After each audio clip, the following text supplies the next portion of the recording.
One of our clients is looking at developing 500 hotel units, and one of our clients is recently looking at a couple of $100 million going into the New Zealand hospitality sector. But I think that's going to equate to around $5 billion worth of capital coming into New Zealand.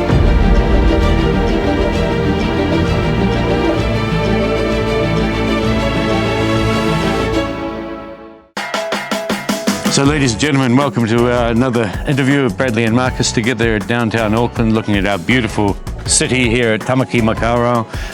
One of the projects that we're currently working on under the Golden Visa regime is trying to get a hotel across the water here out of the ground. One of our clients is looking at developing 500 hotels and hotel units, and Bradley's hoping to release some of this marketing material over the next couple of weeks. Indeed. Brad, what's the state of the economy at the moment in New Zealand, Aotearoa? Well, I think compared to last year, it's good to see that there's a bit of uplift in the retail market, and just looking at ITIS and even just the experience in Auckland CBD, driving into town, there's a lot more traffic. I know a lot of people don't like traffic, but for me, it's a good thing. That means we're busy, business is happening. So the interest rates are a little bit more stable as well. It's good for me for my mortgage. So that's obviously a plus. I think the feedback from a lot of the bankers are that the inflation is a little bit more controlled as well. So business confidence is getting better, and we hope that continues to increase. What about yourself? You just came back from Christchurch, and I know that you've got some events coming next week as well with some seminars. Yeah, so Christchurch, I just went to a birthday party down there over the weekend, and there was a lot of Taiwanese, American and English tourists. The hotels were full.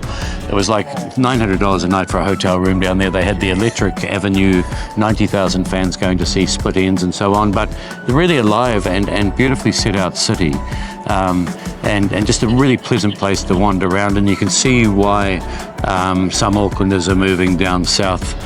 In terms of next week, I'm chairing an immigration conference here in Auckland with LegalWise on Wednesday, and then on Thursday there is another 10 this is for continued professional development, 10 hours worth of time that lawyers must do every year. And I know our property lawyers have also been doing a lot of seminars. We're also invited to speak at the CCH Immigration Conference. Mm-hmm. And yeah, it's been quite a busy time, and a couple of weeks back we had the Sale GP here. Yes. It was quite a privilege for us to be invited to that, Bradley, because they only invited a couple of law firms. Yes. And the guys were doing most of the Golden Visa applications. That was really good. There's a couple of hundred Golden Visa applicants down there. Yes. And I had the privilege of having a bit of a chat to Minister Todd McClay. That's awesome. And partly about the review of the existing framework. Yep. And possibly enlarging things to allow property as an acceptable investment, which obviously some of our clients have been involved with. Yeah. And what are some of the exciting things that, it's the start of the year, what are some of the exciting things that we're doing in our firm, especially in the Queenstown project? Oh yes, so one of our clients is recently looking at a couple of $100 million going into the New Zealand hospitality sector. That's one of the funds that we're representing, and they were one of the biggest recipients of funds in the significant investment visa in Australia, and I think will become quite dominant here in New Zealand. So they've recently instructed our commercial lawyers on a $45 million acquisition to buy 12 pubs down in Queenstown. Right. And they're revitalising it and adding new management skills, and it's one of those examples of lumpier immigration investment coming around through the Golden Visa. So very proud to be involved in those transactions. Yes, I agree. It's only been a year, right, since the new changes has come into effect, and it looks extremely promising. The numbers are looking extremely good. We've got around 500 now for the first year. So I think roughly, don't quote me on this, but I think that's going to equate to around $5 billion worth of capital coming into New Zealand. And this is only a small segment of that, right? And so it's good to see that all these benefits are actually translating to direct growth for New Zealand businesses. And what else is happening in terms of the delegation? There's a couple of delegations coming through, some other events that we're going to be attending overseas. Yeah. So Bradley's arranging this 20-something business people coming down from China. He's got Invest New Zealand, one of the funds that we work with, presenting to these business people. Invest NZ is also spearheading events into Singapore and Hong Kong that we have been invited to attend. and may very well exhibitions around the sides of that, such as the hotel that I've mentioned. Obviously, with the geopolitical world that we live in at the moment, with what's going on in Dubai, I know you've been talking to some guys up there in the last couple of days, Brad, looking at the safest country in New Zealand, in the world, being New Zealand, and what's the feedback there? Well, actually, good thing that you mentioned that. I had a AIP client that I talked to this morning. He's from Dubai, that region, so he was lucky enough that before he was going to return to Dubai, he found out that this event happened, so he redirected his flights. But there's definitely a lot of interest coming through with what's happening and what's going, especially with the banking system there. He just told me there's a bit of issues going because some of the banks have been hit, or some financial issues with the banks because of what's happening. And in fact, a lot of the ultra high net worth are getting private jets to get out of it, the country. So I think obviously New Zealand would be an attractive or in a really attractive place at the moment. Can I just mention that with a couple of our wealthiest international clients who got residency recently under the balanced and the growth category, some really fascinating philanthropic activity where one client in particular is looking at a substantial investment into the New Zealand health sector. One of his dreams is to stop our doctors and nurses leaving the country by way of ensuring that they are paid a suitable income remuneration that retains them and that they're proud to be Kiwi patriots. And so we're trying to work around a potential framework for making that work for all stakeholders, and it's in the objectives of the Golden Visa category philanthropy. So I think it's we've got a few of our clients looking at such things, and really excited to be part of that too. Yes, agreed. And you know, some of the clients are actually investing in really high quality investments like aerospace, right? Yes. So really good to see all these benefits that are coming through, that we're reaping the rewards, because obviously timing is super important, and it seems like timing is now. And what further changes do you anticipate coming this year with the policy itself? Well, I think we're aware of the review at the moment. Obviously, Minister Stanford is the Minister of Immigration, and but the other stakeholders are Macleay as Minister of Invest NZ and Trade. And so from the review that we're aware is underway, we would expect the widening of the investment class to include property with some guardrails around that, so we don't get a whole lot of random developers, but experienced developers. Yes. And also the liquidity issues, you know, where some of the funds we're dealing with are, you know, really smart operators, and some of the acquisitions of companies that are scaling up and doing well offshore as well. Yep. And what do you think the government doing in terms of the private credit issue or the concerns that's been raised? Yeah, so the way that the DIMS situation was shut down, and all of where they were just putting money on term deposit, I mean, we would all applaud that. Obviously, for some of the companies, just putting the money on term deposit and giving it back to the investor after 3 years is very safe, but there's very little benefit for the country. So, yeah, we applaud the government for moving so quickly and getting rid of that kind of passive investment, which was against the spirit of the growth category. Yes. You know, last year the government announced a new business investor visa. The uptake has been extremely slow. As far as we're aware, there's only been one application. I understand the government and the policy team is looking at some feedback on what are some of those issues. I've given my feedback. Essentially, you know, it's a workable model. It's just a big issue is it attractive enough in terms of the benefit that the investors are getting versus the risks, right? And one of the issues that is really standing out on what's stopping it, from our perspective, from my personal experience, the interest is there. There's a lot of people who wants to come in and buy a business or establish a business.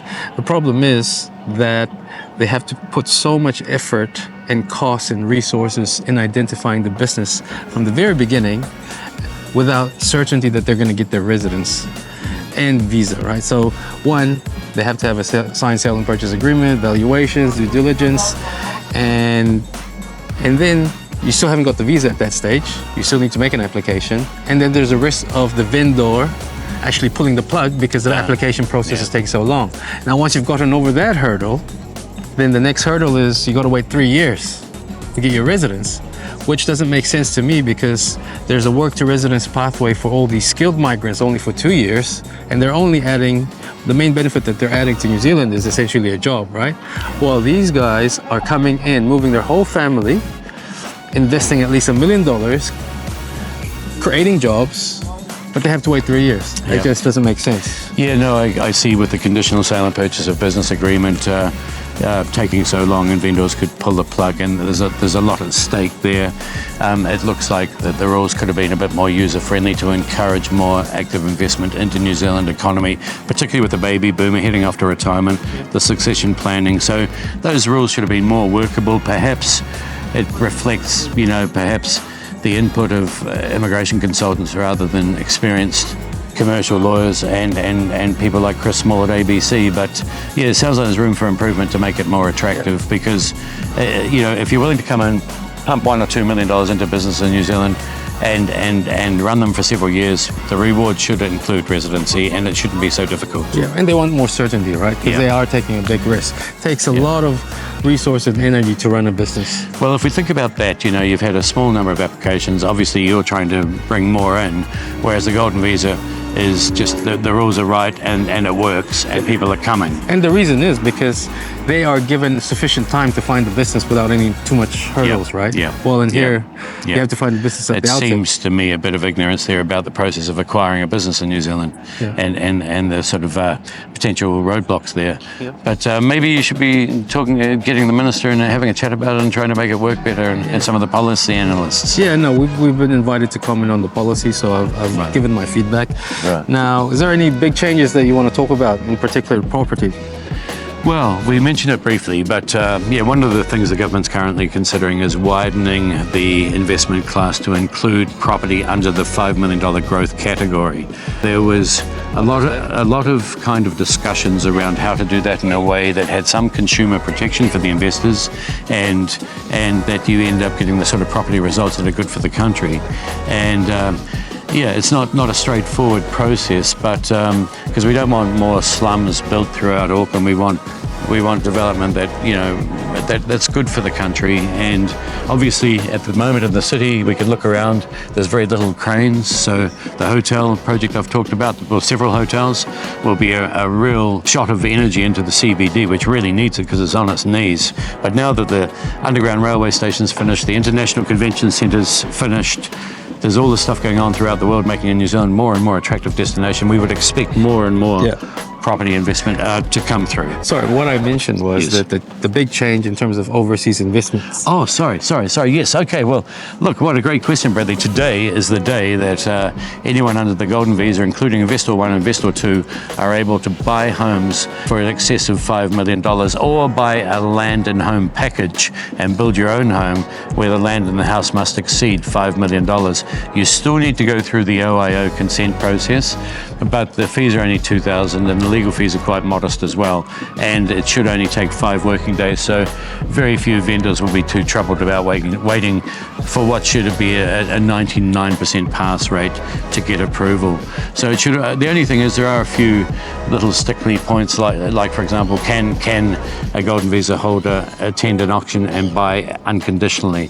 And we think the answer is no, and that the auction terms would need to be varied to accommodate that. Yeah, but will we see a huge avalanche of a huge tsunami of investment funds flowing into our high-end property market?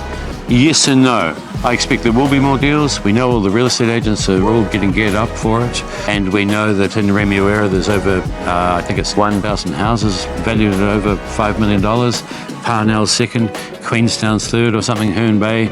So yeah, I mean, it's a good thing, and people should be able to own their own home. That's a good question, because the client this morning actually asked us and said, is there enough houses that are worth $5 million in New Zealand? Yeah. Obviously, we do.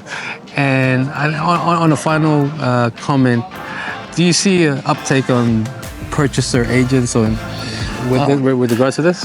Yeah, that's an insightful question, Bradley. There's a proliferation of purchaser agents forming. We've got Joe down in Queenstown, Andrea here in Auckland, and numerous other purchasers agents who have all visited Queen City Law, hoping that we refer our clients to them. Some of them, they're charging 4% of the purchase price, which does seem excessive to help someone buy a house. And then vendor, if it's say Sotheby's, is paying 4% as well. So it's quite lumpy when you add it together. Almost 10% of the bloody consideration going to real estate agents. So, it's an interesting growth area. We do like some of the Sotheby's guys though, and if they're adding value, in one of the cases, one of the Sotheby's guys has actually negotiated a reduction, which is actually more than the fee they're charging anyway. So they're adding value. So it's certainly worth it, but there is a sort of inherent tension between being paid quite a lumpy amount of commission and finding a home for a purchaser and discharging your duty there independently. The other thing about that though is Queen City Law has relationships with lots of professionals who will help with technical due diligence. They can help you build the best homes in the country. We're very, very well networked in that space. And we previously won the Property Construction Law Firm of the Year 5 years in a row. So any questions about property, don't hesitate. So what are your final remarks, Marcus? Well, I think, Brad, like all the sort of planets seem to be aligned. It's a beautiful place that we live in.